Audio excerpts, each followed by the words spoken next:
parce qu'elle est en retour dans l'actualité, une catégorie de dépolitisation.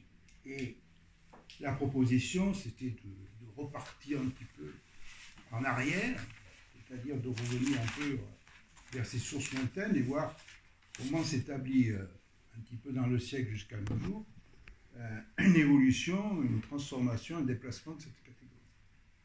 Et donc, le point de départ, on a, je l'ai fixé, c'est peut-être arbitraire, mais on espère que ça apparaîtra sensé, c'est de revenir sur l'œuvre de Carl Schmitt.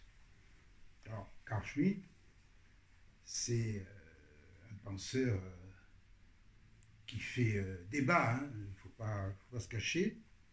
Bon, c'est un penseur qui a couvert le siècle déjà dans sa vie, puisqu'il est né en 1888, il est mort en 1985, et il a eu une activité constante dans le siècle, puisque ses premiers travaux, c'est daté de 1910-1912, et sa dernière intervention publique, c'est 1978, où il discute l'évolution de l'eurocommunisme. Bon, tout ça paraît bien lointain aujourd'hui. Enfin, bon. Et durant cette activité, durant cette période, il y a eu une activité débordante, puisqu'il a écrit des dizaines d'ouvrages, des articles à foison, il a une correspondance gigantesque avec tous les intellectuels marquants de l'époque, puis ses correspondants en Allemagne, c'est Junger, c'est Heidegger, en France, ça a été Aron, ça a été Kojève, donc en fait, et même Léo Strauss par exemple, donc il a été en correspondant avec pratiquement toutes les sommités intellectuelles du siècle. Et il a été très lu, notamment à gauche, c'est assez paradoxal, puisque bon, partie des gens de l'école de Francfort l'ont beaucoup lu, jusqu'à Habermas, puisqu'au début, si on regarde bien les premiers écrits d'Habermas, c'est une confrontation avec Carl Schmitt. Et puis, il a été lu par des gens comme Lukács, comme Marcuse, Karl Korsch, etc. Et tous ces gens-là l'ont discuté. Alors, ce qui fait problème dans la carrière de Carl Schmitt, c'est que, d'origine, c'est un juriste. Il s'est toujours déclaré comme juriste. En réalité, il est beaucoup plus que ça. Et il y a, en gros, 3 périodes dans son existence. Je le fais rapidement, mais vous voyez. Entre 1920 et 1933, c'est un juriste spécialisé dans le droit constitutionnel. Et donc, il va écrire d'ailleurs une théorie de la Constitution. Et il va beaucoup se débattre dans l'évolution de l'Allemagne après la défaite de 14-18. Je préciserai ça. Ça, c'est sa première période. Donc, et deuxième période, eh ben, il faut le reconnaître, c'est son adhésion au nazisme en 1933, qui va poursuivre en fait jusqu'à la fin des hostilités, puisqu'après la guerre, il sera interné pendant une année. Et après, il ne sera pas poursuivi judiciairement parce qu'en fait, il a eu une activité de juriste, et de juriste qui a justifié légalement quelques actes abominables des nazis. Et après 1947, libéré, mais interdit de tout enseignement, il a vécu une vie plutôt retirée, mais il a continué à avoir une grande production, et une production qui s'est orientée non plus vers le droit constitutionnel, mais vers le droit international. Évidemment, on en parlera avec toute une théorie de l'évolution, justement, des rapports entre les puissances internationales. C'est une deuxième partie de son œuvre. Donc, 2 grandes parties dans son œuvre. La partie juriste constitutionnaliste dans la période avant 1933, la césure nazie de son œuvre, il ne faut pas cacher les mots, et la période finale, qui est une période où il se préoccupe de l'évolution du droit international dans la conjoncture nouvelle que crée la fin de la Deuxième Guerre mondiale. Donc, c'est pour situer. Alors, il ne faut pas cacher que l'origine intellectuelle de Carl Schmitt, c'est un catholique traditionnel, traditionnaliste, très impliqué de ce point de vue-là, y compris au plan politique, parce qu'il n'a pas été qu'un juriste. Il est intervenu fréquemment politiquement pendant toute la période de son activité, du moins jusqu'au jusqu'au moment où il a été mis en retraite forcée. Il a été un soutien du mouvement catholique traditionnaliste en Allemagne, notamment. Ça a été un conseiller de von Papen, donc il a une activité politique incessante. Et en plus, il faut ne pas cacher que non seulement il a eu une période nazie, mais il y a chez lui un antisémitisme continu. C'est-à-dire, on peut nuancer, mais c'est surtout un anti-judaïsme originel qui tient à sa formation, mais qu'il n'a jamais démenti, qu'il n'a jamais regretté, puisque même dans les journaux de sa vie qui ont été publiés après son décès, jusque dans les années donc de la fin de sa vie, il a toujours professé une certaine comment dirais-je, mépris de tout ce qui était juif, entre guillemets. Et ça, il ne faut pas le dissimuler. C'est le mauvais aspect du personnage, qui d'ailleurs a son adhésion au nazisme est assez ambiguë, parce que il y a des palinodies chez lui, c'est-à-dire qu'il a transformé sa propre théorie pour justifier son adhésion au nazisme à un moment donné, parce qu'il espérait, ça transparaît dans sa correspondance, il espérait influencer le mouvement nazi dans un sens qui correspondait à ses options, mais bon, ce fut une lourde erreur, puisque très rapidement, les autorités nazis l'ont un peu mis sur la touche, ils l'ont privé de toute activité officielle, et il a eu un titre honorifique, mais il n'était plus considéré comme un juriste de l'État nazi. Donc, je fais ceci pour que ce soit bien clair qu'on ne doit rien dissimuler des engagements de Karl Korsch. Mais il faut bien comprendre que, par contre, il a toujours été considéré comme un penseur important parce que, en fait, tous les grands intellectuels du siècle l'ont lu de près et l'ont discuté avec abondance. Donc, pourquoi? Parce que ses prises de position sont souvent très radicales et c'est quand même un homme qui, dans son écriture, était une écriture conceptuelle très, très organisée. C'est un grand savant, une connaissance énorme et de l'ensemble de la littérature juridique, mais bien au-delà, parce qu'on va regarder un petit morceau de ce qu'il a fait, mais les thématiques de son œuvre ouvrent bien sûr donc, sur le droit, sur le juridisme, mais ouvrent aussi sur la politique, on vient d'évoquer, mais ouvrent aussi sur la philosophie, sur l'histoire, et même sur la théologie. Donc c'est quand même une pensée complexe qu'on ne peut pas résumer à sa période, pour nous, très critique, et qui est sans doute la moins intéressante, au fond, sur le plan théorique, puisqu'il s'est contenté beaucoup de démarquer des positions qui ne lui étaient pas propres. Bon, j'ai fait cette petite introduction pour dire que Carl Schmitt lui-même n'était pas totalement innocent des risques de sa propre pensée. Il a écrit, et je le cite, « Qu'un penseur politique soit mêlé à l'hostilité des francs en lutte, le concept de politique l'implique lui-même.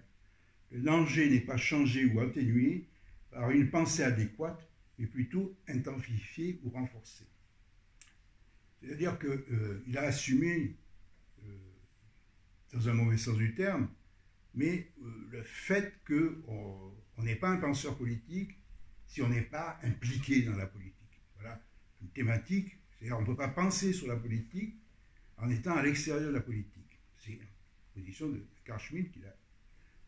Bon, donc, si vous voulez, pour Schmitt,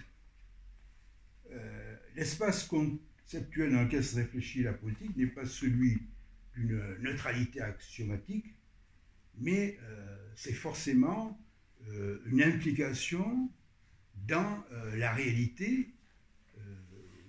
notamment dans la réalité des conflits qui tournent autour de ce qui est l'élément constitutif de la réalité à l'époque qui lui était contemporaine, c'est-à-dire la structure étatique. Il faut dire que la correspondance qu'il pourrait y avoir avec quelqu'un comme Carl Schmitt, c'est peut-être Machiavel. C'est-à-dire qu'on est dans une situation où la pensée ne se détache pas de la conjoncture dans laquelle elle se produit. Et bien ça, c'est tout à fait la situation de Carl Schmitt. Alors, la réflexion de Carl Schmitt, justement, sur le rapport entre, c'est ça qui est fondamental, entre ce qui est politique, la définition même de l'idée de politique, et l'État. Parce que le problème central de Carl Schmitt, c'est ça, que devient l'État au XXe siècle? Que devient l'État après la catastrophe de 14-18? Que deviendra l'État, finalement, après 1945? Deux catastrophes pour l'Allemagne, 14-18 et 45. Et comment devient l'État? Est-ce que, peut-être c'est le problème fondamental de Carl Schmitt, est-ce qu'il y a une politique non étatique pensable? Donc, il faut bien partir de cette idée, et c'est pour ça qu'il est beaucoup interrogé, vous le verrez, par des penseurs contemporains. Alors, on a évoqué des gens qui, à l'époque, avaient interrogé Carl Schmitt, mais on voit bien que, par exemple, d'une manière assez extraordinaire, compte tenu de ce qu'on a indiqué sur son passé, sur les conditions dans lesquelles il a évolué, c'est de voir des gens de gauche, et voire d'extrême gauche, réinvestir un certain nombre de positions de Carl Schmitt. Notamment, on a des gens comme Tony Negri, qui utilise beaucoup les concepts de Carl Schmitt sur deux points. J'évoquerai pas trop Tony Negri parce que c'est une bonne, mais on a, et là je vais en parler, on a une reprise chez quelqu'un qui a beaucoup d'influence à l'heure actuelle, qui est Chantal Mouffe. Chantal Mouffe, qui a frontalement réassimilé d'un point de vue de gauche, puisqu'elle elle a vraiment une influence politique en plus, puisque vous savez qu'elle est intervenue dans la structuration politique d'un certain nombre de mouvements, notamment Podemos en Espagne, qui se réclame ouvertement de sa pensée, et on a une influence aussi chez le mouvement des Insoumis en France, où quelques nombres d'intellectuels qui sont rassemblés ont tendance à se réclamer.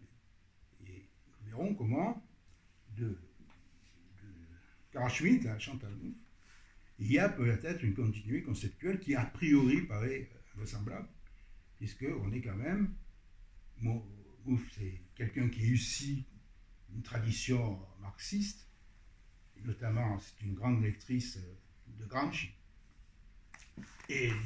tandis que Carl Schmitt, son horizon politique, il faut bien le dire, c'est quand même un traditionnaliste catholique et foncièrement anticommuniste. Il ne faut pas, à aucun moment, il n'y a eu de sympathie de Carl Schmitt pour le communisme, bien qu'il y ait eu, alors ça on verra peut-être, un intérêt de Carl Schmitt sur le travail, si je puis dire, sur le fonctionnement politique de Lénine.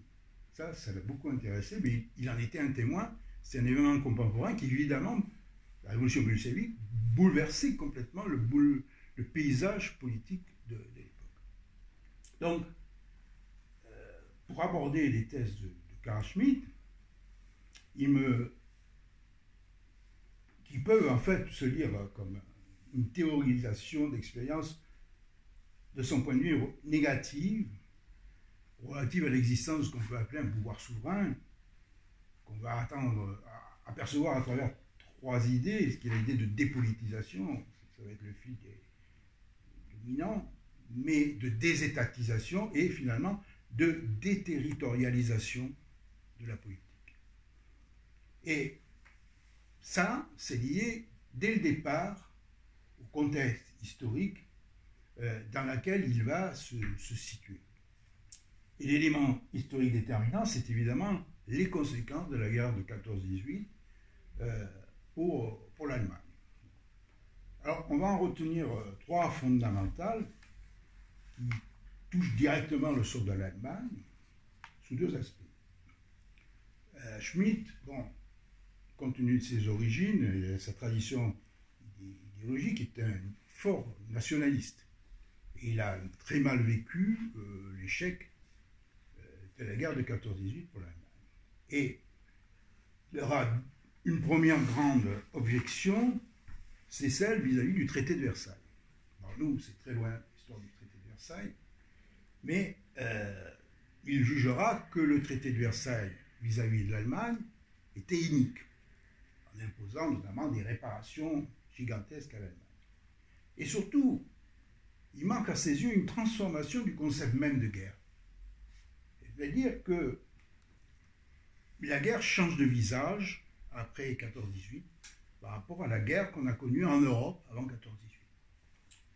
Et il le note à partir de deux indications qu'il y a dans le traité de Versailles qui lui paraissent fondamentales. La première, c'est le fait qu'on impose des sanctions aux vaincus, qui est jugé responsable du conflit. C'est l'article 231 du traité de Versailles.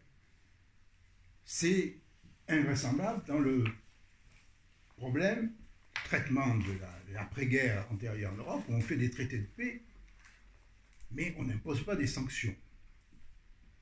Et le deuxième point, encore plus remarquable, c'est le fait que Guillaume II, l'empereur d'Allemagne à l'époque, est considéré comme auteur présumé, citation de l'article 227 du traité de Versailles, comme l'auteur d'un crime moral contre l'humanité. Vous voyez, crime moral contre l'humanité. Ça part du traité de Versailles, mais vous voyez que cette idée qu'il y a des auteurs de crimes moraux contre l'humanité, ça commence avec le traité de Versailles et ça court jusqu'à aujourd'hui. Il y a des gens qui, ces derniers temps, sont presque conclus à relire les formules que critiquait Schmitt à ce propos. Et il est donc susceptible d'être traduit devant une juridiction internationale. Alors, ça signifie deux choses. D'une part, qu'on va avoir quelque chose qui est un discours universaliste et humanitaire, mais en fait, ça c'est la position de Karl Schmitt, on est au retour de quelque chose qui avait été éliminé pendant un moment en Europe, c'est le retour au fin à une thématique médiévale de la guerre juste menée contre un ennemi injuste qui cesse d'être un adversaire pour devenir un criminel et qu'il peut être juste à la fin d'éliminer.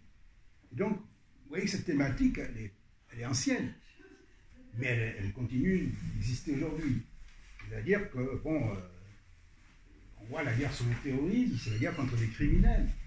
On a eu des déclarations de présidents américains disant, bon, on est la guerre du mal contre le bien. Donc, on est absolument dans une dynamique qui commence à ce moment-là, en 14-18, qui frappe Schmitt parce que c'est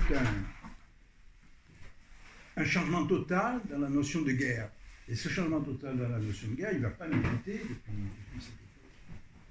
Et d'autre part, deuxième élément, c'est la mise à mal de ce qu'il estime être un acquis essentiel de la pensée politique moderne, celui de la souveraineté territoriale des États, en justifiant l'intervention de la communauté internationale dans leurs affaires. Alors, comme je l'indiquais, la période contemporaine, depuis, n'a cessé de marquer une amplification de cette tendance. Et on voit avec pratiquement l'officialisation de la notion du droit d'ingérence, une notion étrange par rapport au droit traditionnel européen, qui n'a aucun sens, tant qu'on est dans une position où on a des États souverains qui se font face à face éventuellement, mais qui sont justes dans leurs droits quand ils font la guerre, qui sont traités sur un pied d'égalité. Et donc, on a ce premier aspect, donc transformation de la guerre et abandon du principe de la souveraineté nationale. Et deuxième aspect, c'est l'abandon du principe impérial en Allemagne et son adoption d'un régime parlementaire libéral qui sera la caractéristique de la fameuse Constitution de Weimar, qui sera objet d'une critique radicale et constante de Karl Schmitt, qui voit, on verra comment, un régime de l'impuissance organisée. Et les faits ne lui ont pas tout à fait tort, puisque la République weimar, c'est une république qui a été constamment en crise, jusqu'à sa crise finale qui a conduit à la venue de Hitler au pouvoir. Alors, ce premier point, il s'amplifie sur un second point, c'est le développement de l'institution internationale et, conséquence directe du traité de Versailles, la création de la Société des Nations. Bon. Alors, Schmitt ne cessera de critiquer aussi la Société des Nations Et ça d'un double point de vue. D'abord, en s'interrogeant sur le statut d'une organisation interétatique, mais qui prétend en même temps tendre vers l'universalité et se conçoit comme le creuset d'une sorte d'État mondial, qui entend donc dépasser politiquement la politique en tant qu'elle relevait de l'étatique. Ensuite, en considérant qu'elle fonctionne sous couvert toujours d'un langage universaliste et pacifiste, comme instrument au service de puissances dominantes. Et derrière cela, c'est un point très sensible pour Carl Schmitt, il y a en fait l'émergence de la puissance des États-Unis. Alors, les États-Unis qui n'adhèrent pas à la Société des Nations, mais dans les faits, en dirigent beaucoup des aspirations. On peut dire que c'est une habilité politique, mais c'est plus que ça, c'est lié à la conception même de la politique internationale des États-Unis, et qui rend absolument périmée la centralité politique des États européens. L'Europe n'est plus le centre de la politique mondiale. Il fait ce jour donc un nouveau modèle de domination, un modèle de domination qui va être économique et culturel, mais qui n'implique plus d'occupation territoriale.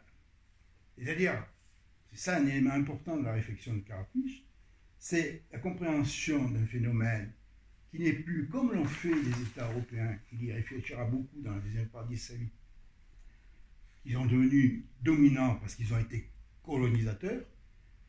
Et Carl Schmitt explique de manière très intéressante que le colonialisme à l'extérieur, c'est le pendant d'une certaine neutralisation de la violence à l'intérieur, avec un rejet d'une violence totale dans la partie du monde qui était ouverte au colonialisme. Donc ce partage du monde entre un centre où se neutralise progressivement la violence par l'effet des organisations étatiques se compense et se comprend à partir du moment où à l'extérieur on a un monde libre, un monde de non-droit où toute la violence possible peut s'exprimer. Ça c'est une pensée forte chez Carl Schmitt. Et donc il pense quelque chose qui est une forme de nouvel impérialisme, mais un impérialisme qui ne sera plus une occupation, et ça c'est très important, une occupation territoriale, c'est-à-dire on va vers un impérialisme déterritorialisé, c'est-à-dire un impérialisme qui sera par la maîtrise des flux économiques et par la maîtrise des flux culturels. Ça c'est une idée très importante qu'on a chez Carl Schmitt. Dernière conséquence de l'époque, c'est un tableau un peu général, c'est évidemment la révolution bolchevique.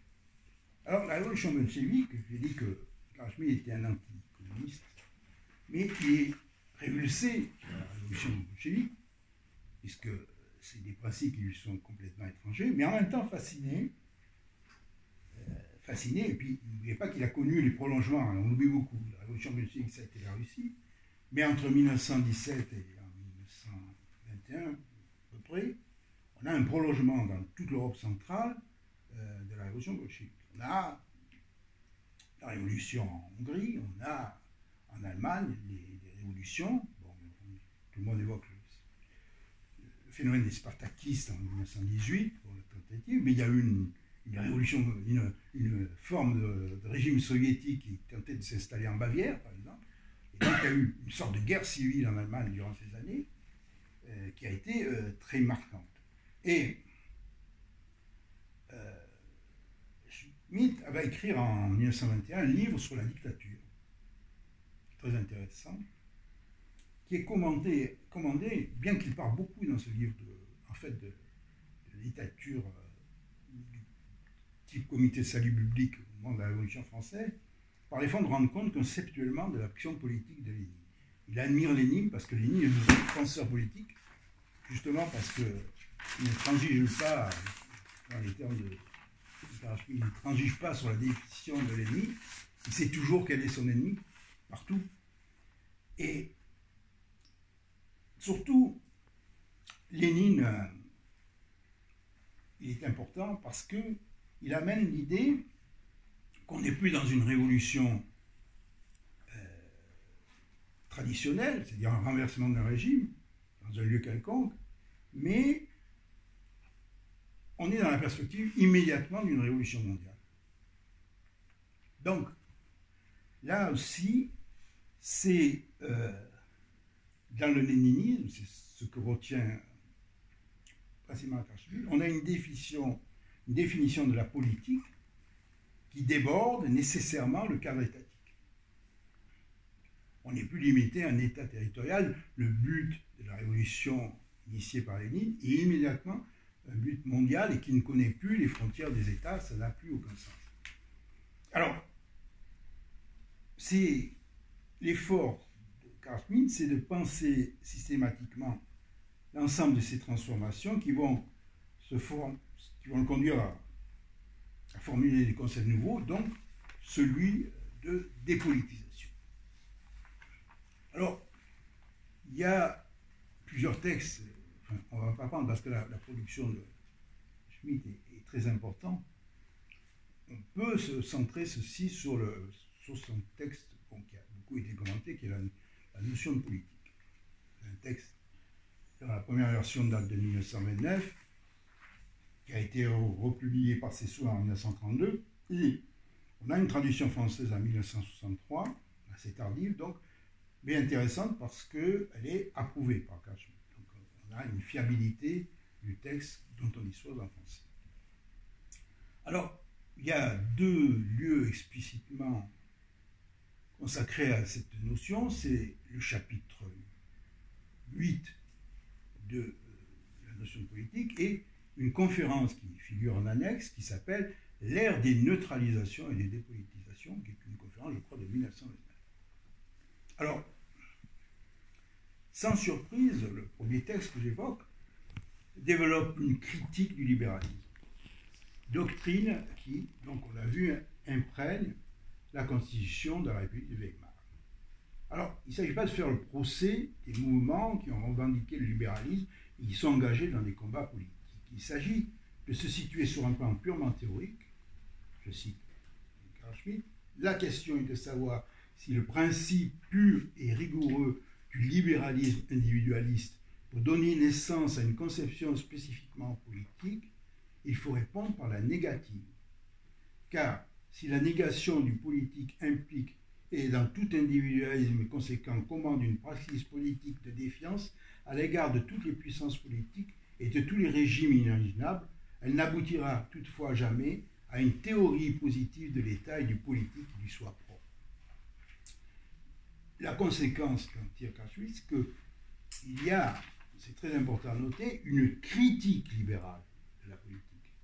Et tout son effort, au fond, l'effort concret de la pensée libérale, c'est limiter la puissance de l'État au profit de la liberté individuelle, et c'est de construire une pensée politique qui intègre l'élément institutionnel de l'État. Alors, très systématiquement, la pensée libérale, je cite encore Carl Schmitt, élude ou ignore l'État et la politique pour se mouvoir dans la polarité caractéristique et toujours renouvelée de deux sphères hétérogènes, la morale et l'économie, l'esprit et les affaires, la culture et la richesse. Alors ici, c'est le thème du libéralisme, pour Carl Schmitt, point d'ennemis à combattre, des adversaires qui peuvent débattre indéfiniment, n'est-ce pas, et des concurrents dans les affaires économiques qui, finalement, s'accordent sur des règles communes. Ce que la pensée libérale se donne en fait, comme origine et comme fin absolue de son action, c'est l'individu. Donc, ce que veut dire Carl Schmitt, c'est qu'une structure collective comme l'État est impensable, comme quelque chose de positif du point de vue du libéralisme. Donc, ce que note Schmitt, c'est ce qui sépare radicalement l'individualisme de la formulation d'une pensée politique. L'unité politique doit exiger, dit-il, le cas échéant, que l'on sacrifie sa vie. C'est bien ce qui s'est passé dans les grandes guerres, où on a massacré des millions d'hommes. Or, l'individualisme de la pensée libérale ne saurait en aucune manière rejoindre ou justifier cette exigence. Il y a, c'est un thème qu'on reprendra souvent plus tard, mais quelque chose qui touche ici chez Carl Schmitt une idée, au fond, une certaine connivence entre une pensée radicale de la communauté et la présence de la mort. C'est-à-dire que si on lit bien un certain nombre de thèmes de chez Carl Schmitt, la communauté, elle existe en présence de la mort. Ça, c'est un thème plutôt de tendance théologique chez Carl Schmitt, mais qui persiste. Alors, du point de vue de l'individualisme, c'est pas du tout ça, seul l'individu peut disposer de sa vie physique. Donc, toute restriction, toute menace sur la liberté individuelle, en principe est limitée, de la propriété privée, évidemment, de la libre convenance, se nomme violence, et de ce fait est un mal.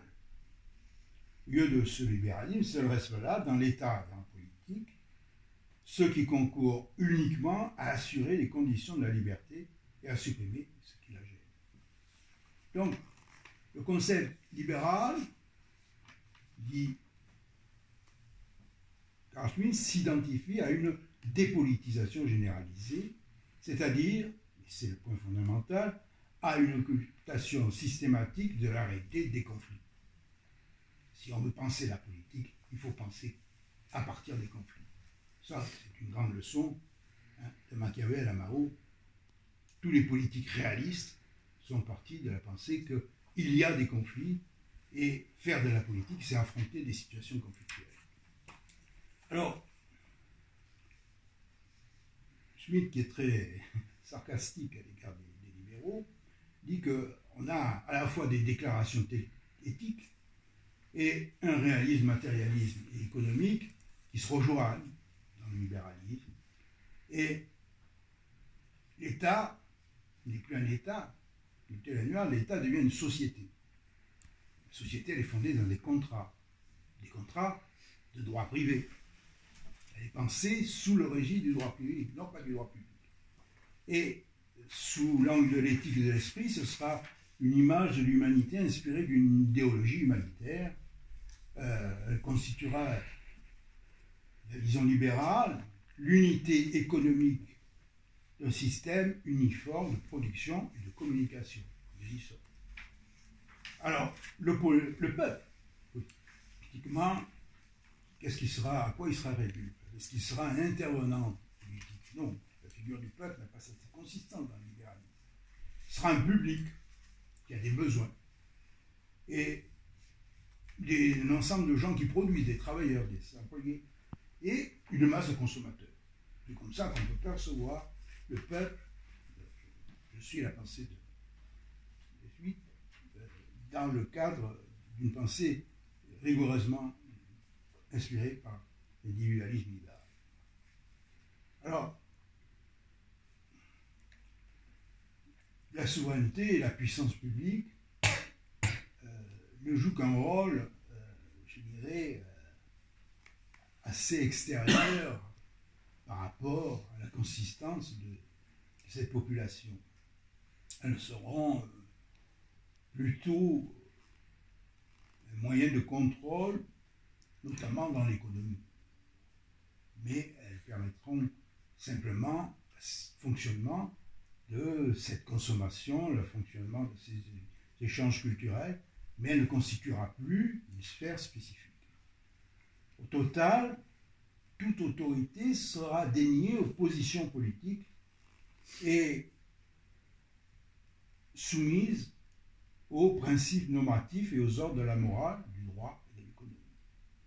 Alors, c'est évidemment ce que Carl Schmitt pose en parlant d'une vision réaliste. Alors, il dit la réalité concrète de l'existence politique n'est pas commandée par des hiérarchies abstraites ou par un jeu de normes. Au contraire, ce ne sont jamais que des hommes ou des groupes concrets qui dominent d'autres hommes ou groupes concrets. Alors, cette critique du libéralisme sur certains points recoupe longuement celle qu'on peut trouver chez Hegel et chez Marx. Il y a des interférences. Alors, Schmitt va très loin. Il faut peut-être y réfléchir par rapport aux contemporains. C'est pour ça qu'il nous parle toujours. Il dit, c'est précisément quand elle demeure apolitique qu'une domination des hommes reposant sur une base économique, en évidant toute appartenance et toute responsabilité, se révèle être une terrible imposture. Quand dans cette situation, les exploités et les opprimés entreprennent de se défendre, ils ne peuvent naturellement pas le faire à l'aide des moyens économiques. Il est tout aussi naturel que les détenteurs du pouvoir économique nomment alors violence et crime toute tentative extra-économique de modifier leur position de puissance et qu'ils cherchent à l'empêcher. Alors, on voit que c'est par là que Carl Schmitt continue à nous parler, c'est-à-dire que ce qui est important, c'est qu'il pressent qu'on va aller vers des formes de domination qui ne vont pas se réduire à la maîtrise d'une oppression physique directe. C'est beaucoup plus complexe, c'est ça qui est en train de se mettre en place. C'est-à-dire qu'on a une transformation de la notion traditionnelle de pouvoir, qui va s'exercer directement sur les corps des hommes, etc., à une notion de domination qui va passer par des réseaux indirects finalement, comme les échanges économiques, comme le formatage culturel, il le dénoncera, qui sont des formes de domination où finalement il est beaucoup plus difficile de s'en sortir que s'il a fait l'objet d'une oppression directe. Et évidemment, Schmitt est conscient de la variabilité historique du lieu où peut se jouer un antagonisme politique déterminant. Idéologie libérale ne fait que témoigner de son déplacement sur l'activité économique en tant qu'elle est devenue déterminante. Alors, le fait que les antagonismes économiques sont devenus politiques montre simplement qu'à l'instar de tout autre secteur d'activité, l'économie peut s'ouvrir sur une voie qui aboutit aux politiques. Donc, si vous voulez, si notre destin paraît être économique, car lui nous dit il devient en fait politique.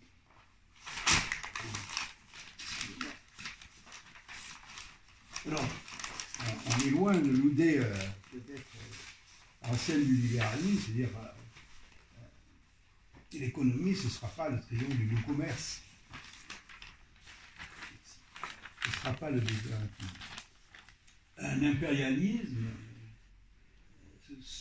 va se constituer. Ce serait une erreur de croire qu'une position politique conquise par les moyens de la supériorité économique sera moins guerrière par essence. Il ne faut pas confondre la phraséologie dans laquelle s'enveloppe le discours humaniste, etc., avec la réalité. Un impérialisme fondé sur l'économie tendra tout naturellement à amener une situation mondiale qui ne mettra pas d'entrave au libre jeu des instruments de la puissance économique. Il nommera violence extra-économique toute tentative d'un peuple ou de quelque autre groupe humain cherchant à se soustraire aux effets de ces méthodes pacifiques. Et s'il le faut, il usera de moyens techniques de la violence dont il dispose. Mais on ne parlera plus de guerre. Il ne sera plus question que d'exécution de sanctions, de pacification, de sauvegarde des traités, de police internationale et de mesures destinées à garantir la paix. On entend ça tous les jours. L'adversaire ne porte plus le nom d'ennemi, mais de hors-la-loi, ni hors de l'humanité. Une guerre menée, on retrouve le thème qu'il évoquait précédemment, une guerre menée aux fins de conserver ou d'étendre les positions de force économique se transformera en croisante ou en dernière guerre de l'humanité.